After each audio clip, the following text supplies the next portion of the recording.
Hello प्यारे बच्चों, कैसे हैं आप सब। उम्मीद करता हूं आप लोग बहुत अच्छे होंगे, सुरक्षित होंगे। तो लास्ट वीडियो में हमने इस पाठ के बारे में पढ़ा। हमने पढ़ा कि नौकर पाठ के अंदर हमें गांधी जी क्या सिखाने की कोशिश कर रहे हैं।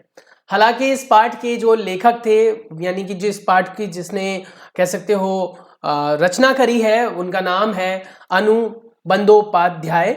और कहीं ना कहीं इसमें बहुत सारी गांधी जी की कहानियों को उठाया गया है, उनकी आप बीती कहानियों को उठाया गया है और उससे हमें शिक्षा देने की कोशिश की गई है कि गांधी जी अपने कार्य खुद कर लेते थे।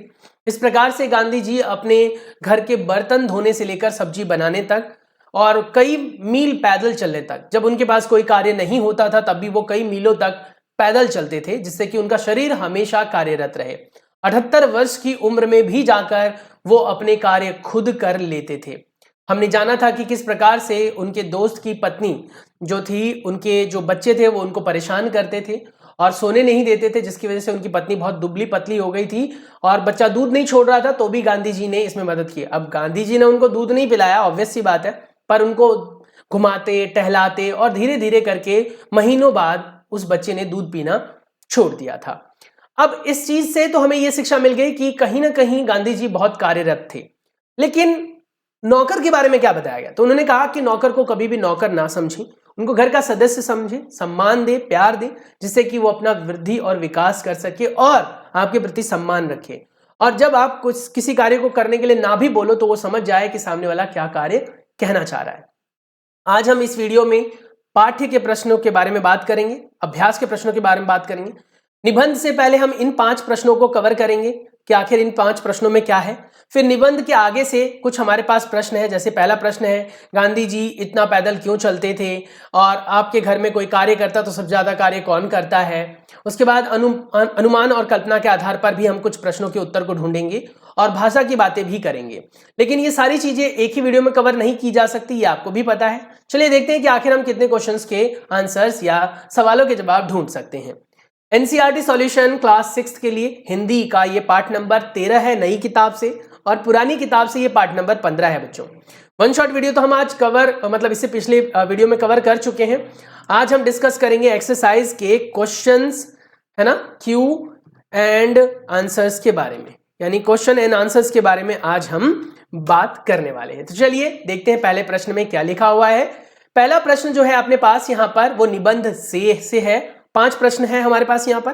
पहला प्रश्न है आश्रम में कॉलेज के छात्रों से गांधी जी ने कौन सा काम करवाया और क्यों।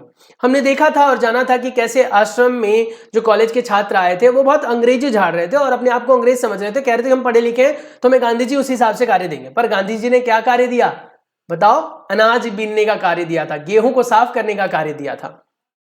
आश्रम में गांधी जी ने कॉलेज के छात्रों से गेहूं बीनने का काम करवाया। उन छात्रों को अंग्रेजी भाषा के ज्ञान पर बड़ा गर्व था। गांधी जी ने उनके इस अहंकार को तोड़ना चाहा और तोड़ना चाहते थे। वह यह शिक्षा देना चाहते थे कि अधिक पढ़ लेने पर भी हमें छोटे कार्यों से संकोच नहीं करना चाहिए, हमें सभी कार्य करने चाहिए। अगर आपको जरूरत महसूस हो कि मुझे बाहर झाड़ू लगाना है तो वो भी लगाए, शर्म की कोई बात नहीं कि कोई 4 लोग मुझे देख लेगा और बोलेगा भी झाड़ू लगा रहा है, लड़का लड़का होकर झाड़ू लगा रहा है। तो ऐसा नहीं होना चाहिए, हमें सभी कार्य करने चाहिए। प्रश्न संख्या 2, आश्रम में गांधी कई ऐसे काम करते थे जिन्हें आमतौर पर नौकर चाकर ही करते हैं। पाठ से 3 ऐसे प्रसंगों को, यानी पाठ के 3 ऐसी कहानियों को उठाएं और बातों को उठाएं जिनको लिखकर आप ये प्रमाणित कर सके कि गांधी जी सभी प्रकार के कार्य कर लेते थे। जैसे आश्रम में गांधी जी कई प्रकार के कार्य करते थे जो नौकर चाकर ही करते हैं। जैसे गांधी जी आश्रम में हाथ से चक्की से आटा पीसा करते थे, और इतना ही नहीं, कभी कभी चक्की को ठीक करने में उन्हें घंटों मेहनत भी करनी पड़ती थी।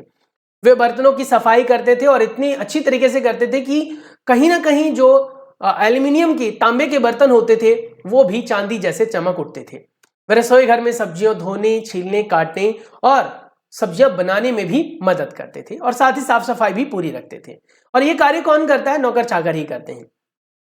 प्रश्न संख्या 3, लंदन में भोज पर बुलाए जाने पर, यानी निमंत्रण पर बुलाए जाने पर गांधी जी ने क्या किया? याद होगा आपको, जब लंदन में कई छात्रों ने उन्हें आमंत्रण किया था, यानी निमंत्रण दिया था कि आप भोजन पर आए, तो उनके लिए भोजन की तैयारी कर रहे थे, शाकाहारी भोजन करते थे गांधी जी।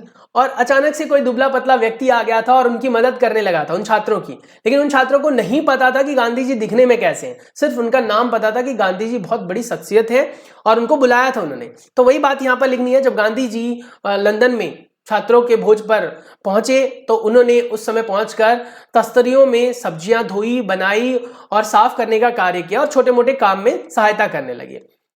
प्रश्न संख्या 4, गांधी जी ने श्रीमती पोलक, नाम होगा याद, पोलक यानी कि उनके दोस्त की जो पत्नी थी, पोलक के बच्चे को दूध कैसे छुड़वाया। पूरी कहानी को आपको समझाना है। आपको पता है पोलक जो थी वो 1 माह के बच्चे से बहुत परेशान थी। मतलब माह के बच्चे तो क्या, काफी बच्चा हो चुका था, 6-7 महीने का हो चुका था, बच्चा दूध छोड़ नहीं रहा था। वैसे भी आपको पता है कि माँ का दूध 6 महीने तक ही पीना चाहिए, उससे ज्यादा पीते तो माँ को कमजोरी होने लगती है। तो श्रीमती पोलक का बच्चा रात को दूध पीने के लिए अपनी माँ को सारी रात जगाए रखता था। इससे वह काफी कमजोर हो गई थी क्योंकि नींद पूरी नहीं होती थी, शरीर कमजोर हो रहा था। गांधी जी ने बच्चे की देखभाल का काम अपने हाथ में ले लिया था और रात को जब वो पूरा काम करके घर आते थे तो उसके बाद वो बच्चे को अपने पास सुला लेते थे। मतलब पोलक के बिस्तर से उठाकर अपने बिस्तर पर ले लेते थे। उसे पानी पिलाने के लिए एक बर्तन में पानी रख लेते थे। पानी भरकर तो रखते थे लेकिन कभी पानी पिलाने की जरूरत नहीं हुई। 15 दिन में ही बच्चे ने दूध पीना छोड़ दिया रात में, और इस प्रकार से उन्होंने मदद की। प्रश्न संख्या 5, आश्रम में काम करने या कराने का कौन सा तरीका गांधी जी अपनाते थे। इस पाठ को पढ़कर लिखिए। आश्रम में गांधी जी स्वयं काम करते थे, जिसको देखकर आश्रम के अन्य लोग भी प्रेरित हो उठते थे। और जब इतना बूढ़ा व्यक्ति कार्य कर सकता है और कार्यरत हो सकता है तो हम लोग क्यों नहीं हो सकते। ये प्रेरणा के द्वारा बाकी सब लोग भी कार्य करते थे। और इतना ही नहीं, क्योंकि वो अच्छे पोस्ट पर थे तो खुद तो कार्य करते थे, उसे प्रेरणा तो देते ही थे, साथ ही लोगों से कार्य भी कराते थे। जबकि वो अपने लिए नहीं कराते थे, वो किसी अन्य के लिए कार्य कराते थे, समाज के लिए कार्य कराते थे। वही बात यहां लिखनी है। आश्रम में गांधी जी स्वयं काम करते थे तथा दूसरों से काम कराने में सख्ती बरतते थे, पर वे अपना काम किसी से कराना पसंद नहीं करते थे। वे किसी के पूछने पर उसे तुरंत काम बांट देते थे। गांधी जी को स्वयं काम करते देखकर कोई भी मना नहीं कर पाता था। वे काम करने वालों को कभी नौकर नहीं समझते थे, वरन उन्हें भाई बहन मानते थे, और इससे काम ना करने की सोच वाला व्यक्ति भी काम करने लगता था। तो ये थे हमारे पाठ के 5 प्रश्न बेटा, जिसमें हमने यहां पर लिखा था ना कि हमारे पास निबंध से ये 5 प्रश्न थे। अगली वीडियो के अंदर हम निबंध के आगे के प्रश्नों के बारे में बात करेंगे, जिसकी झलक मैं दिखाता हूं आपको। निबंध के आगे के प्रश्न ये देखिए, तो इसके बारे में हम डिटेल में अगली वीडियो में देखेंगे, सीखेंगे। अगर आपके पास वो वीडियो, मतलब अभी ये लेट वीडियो देख रहे हो आप, तो वो आ चुकी होगी, आप चैनल पर जाएं, विजिट करें और इसकी नेक्स्ट वीडियो को आप चेकआउट कर सकते हैं। वैसे लिंक मिल चुका होगा अगर मैंने अपलोड कर लिया है बेटा तो। चलिए मिलते हैं नेक्स्ट वीडियो में, जिसमें हम आगे के प्रश्नों के बारे में चर्चा करेंगे।